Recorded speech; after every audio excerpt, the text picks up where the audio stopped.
Some children behave because they are afraid, but some children behave because something stronger has been built into them: respect, responsibility, patience, and the belief that hard things can be survived.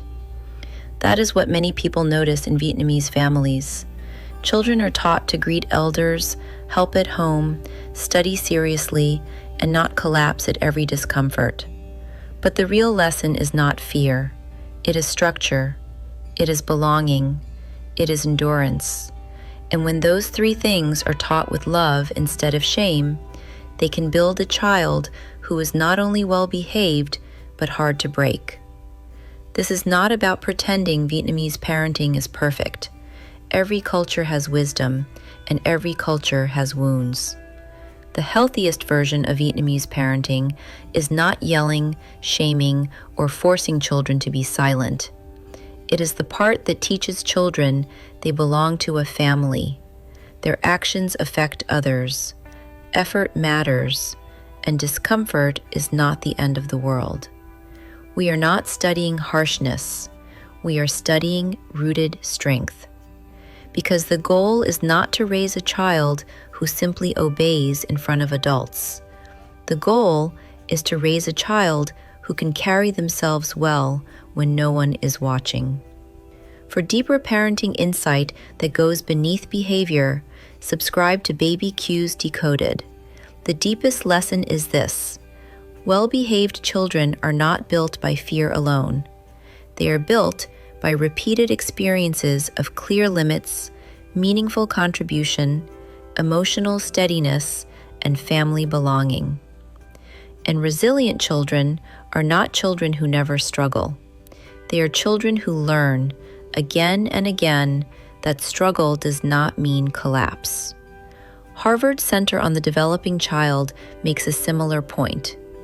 Resilience grows through supportive relationships and active skill building, not by removing every hard thing from a child's life.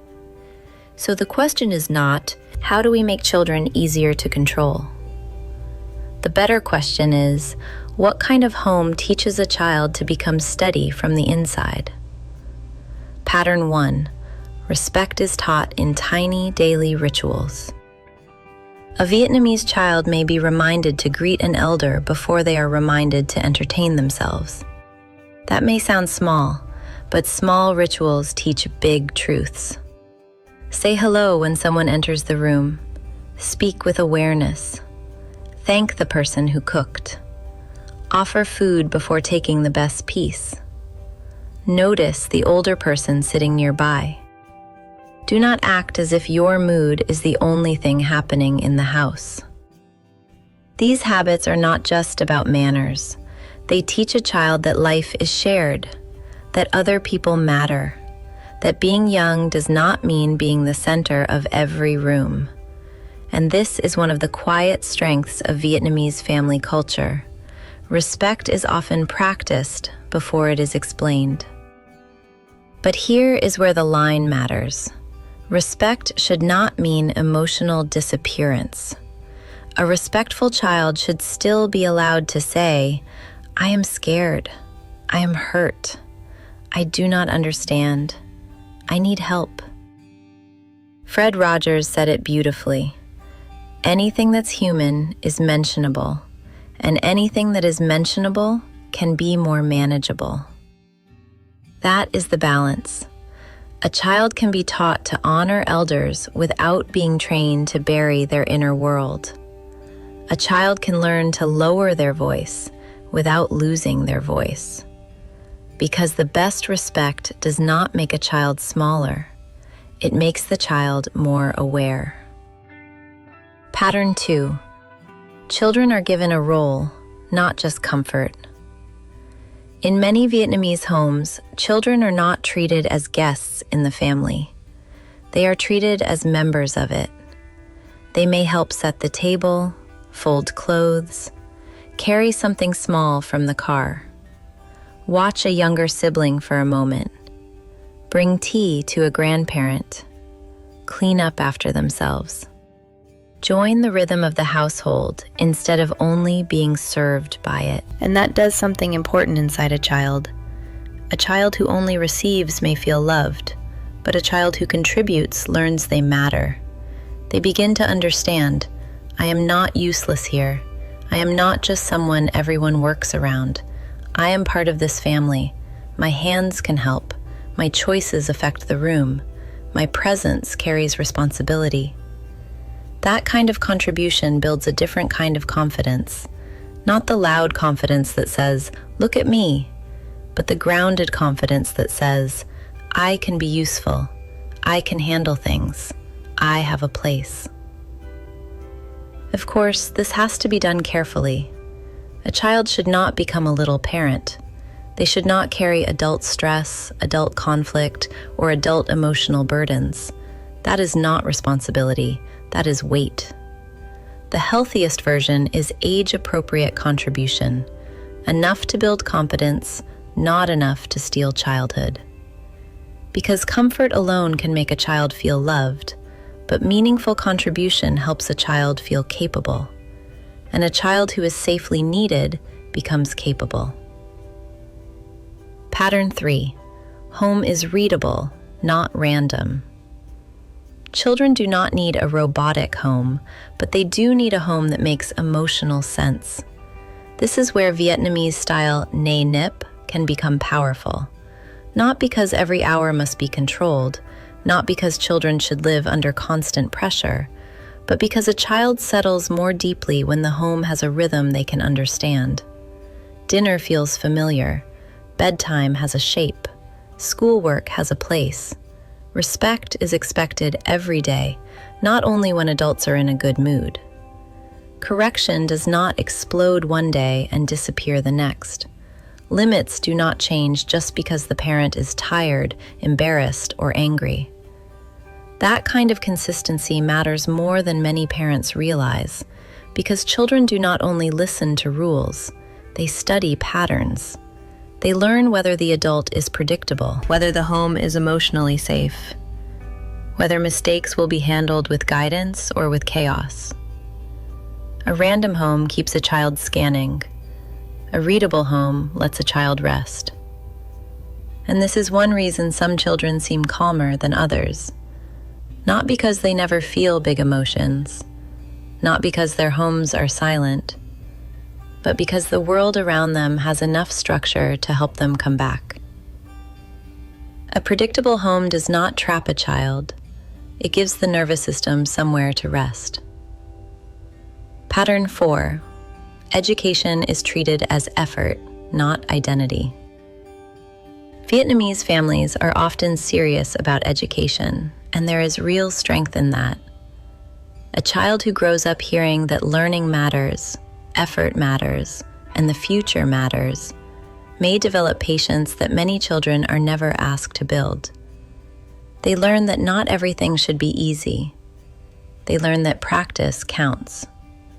They learn that discomfort is sometimes part of becoming better.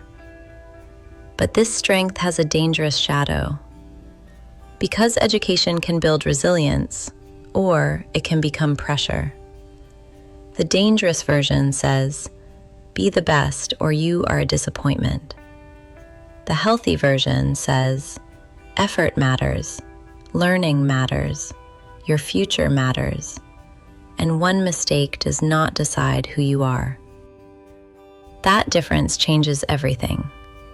A child praised only for being smart may become afraid to look less smart.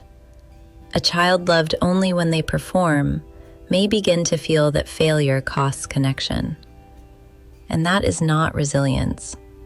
That is fear in a polished uniform. Carol Dweck's research points to a better path. Children become stronger learners when adults praise the process.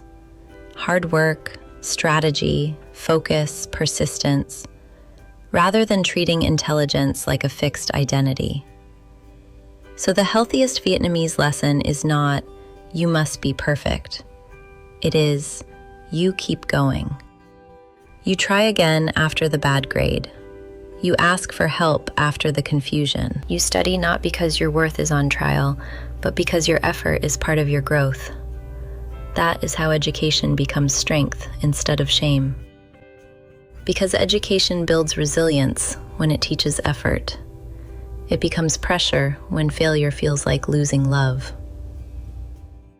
Pattern 5. They are allowed to do hard things in safe doses. Another thing Vietnamese families often understand, sometimes without even naming it, is that not every frustration needs to be removed. Not every hard moment is harm. Not every uncomfortable feeling is a crisis. And not every struggle means a parent has failed to protect the child. A child may be expected to wait, to help even when they do not feel like helping, to finish homework before entertainment, to sit through a family meal, to apologize after being rude, to accept that the answer is no without the entire room reorganizing itself around their disappointment. And when this is done with steadiness instead of cruelty, it builds something many children desperately need: tolerance for difficulty. Because resilience does not appear suddenly when life gets hard. It is practiced in smaller moments long before that. The child learns slowly and repeatedly, I can be uncomfortable and still be okay. I can be frustrated and still continue. I can want something and not get it immediately. I can make a mistake, repair it, and keep going. But this is not the same as abandoning a child inside difficulty. Ross Greene's work puts it simply: kids do well if they can. So when a child cannot meet an expectation, the answer is not always more pressure. Sometimes the answer is more skill building, more coaching, more patience, and a clearer path through the hard thing. The strongest parents do not rescue every struggle, and they do not leave the child alone inside it either. They stay close enough to support, but far enough back to let capability grow. Resilient children are not rescued from every hard thing. They are accompanied through hard things until they discover they can survive them. Pattern 6. Correction is firm, but it does not crush dignity. This part matters deeply because it is easy to misunderstand strong parenting. Fear can make a child obey quickly, but fear does not teach a child how to carry themselves wisely when no one is watching. The healthiest version of discipline is not hitting, yelling, shaming, threatening, or making a child feel emotionally unsafe. That may create silence. It may create fast obedience. It may create a child who looks respectful on the outside, but inside, it often creates fear, secrecy, resentment, or a fragile kind of goodness that depends on being watched. Firm correction is different. Firm says, this behavior stops. Shame says, something is wrong with you. Firm says, you need to repair this. Shame says, you embarrassed this family. Firm says, try again. Shame says, you always disappoint me. That difference may sound small to an adult, but to a child, it can shape an entire inner voice.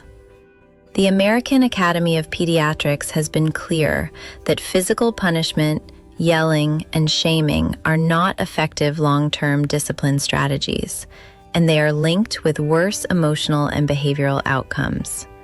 And honestly, many parents do not need a research paper to know this in their bones. They remember what it felt like to be corrected in a way that made them clearer, and what it felt like to be corrected in a way that made them smaller. Discipline is never only about behavior. It is relational. It is emotional. It is identity shaping. The question is not only, did the child stop? The deeper question is, what did the child learn about themselves while being stopped? A child can be held accountable without being humiliated. A child can face consequences without feeling hated. A child can be corrected and still feel that the relationship is safe enough to return to. The strongest correction does not make the child smaller. It makes the next right action clearer. Pattern 7. Family belonging is roots, not chains. One of the deepest strengths in Vietnamese family culture is that a child often grows up inside a story bigger than themselves. There are grandparents, aunts, uncles, cousins, meals, traditions, sacrifices, old stories, family expectations, and the quiet sense that your life is connected to people who came before you. The child is not just an isolated individual floating through the world. They belong to names, faces, kitchens, voices, memories, and people who have carried hard things before them. That kind of belonging can be powerful. A child who knows where they belong does not have to invent themselves from nothing every time life gets hard. They can draw strength from family history. They can hear, even without words, people before me endured. People before me worked. People before me kept going. And now I am part of that same story. But belonging must be handled carefully. Healthy belonging says, you are part of us. Family guilt says, you owe us your whole life. Healthy belonging says, we stand behind you. Family guilt says, do not disappoint the family image. Healthy belonging gives a child roots. Family guilt turns those roots into chains. That difference matters, because a child should not have to earn belonging by becoming exactly what the family wants. They should not feel that love depends on protecting the family's pride, hiding their struggles, or carrying the emotional weight of adult sacrifice. The best family culture does not trap a child inside obligation. It gives them a place to return when the world becomes too much. Family should give a child somewhere to return, not a debt they can never repay. Pattern 8. Emotional strength is not emotional numbness. Vietnamese families often teach children to keep going. Don't complain so much. Be strong. Try again. And there is real strength in that message. Children do need to learn that feelings are not always commands. They need to learn that frustration does not have to control a room. Sadness does not mean life is over, and discomfort does not always mean something is wrong. But emotional strength becomes dangerous when it turns into emotional numbness. The goal is not to raise a child who never cries. The goal is to raise a child who can cry, breathe, speak, repair, and keep going. A child who can feel disappointment without being destroyed by it. A child who can be upset without becoming ashamed of being upset. A child who can say, "This hurts," and still believe they can move through it. Fred Rogers understood something many adults forget.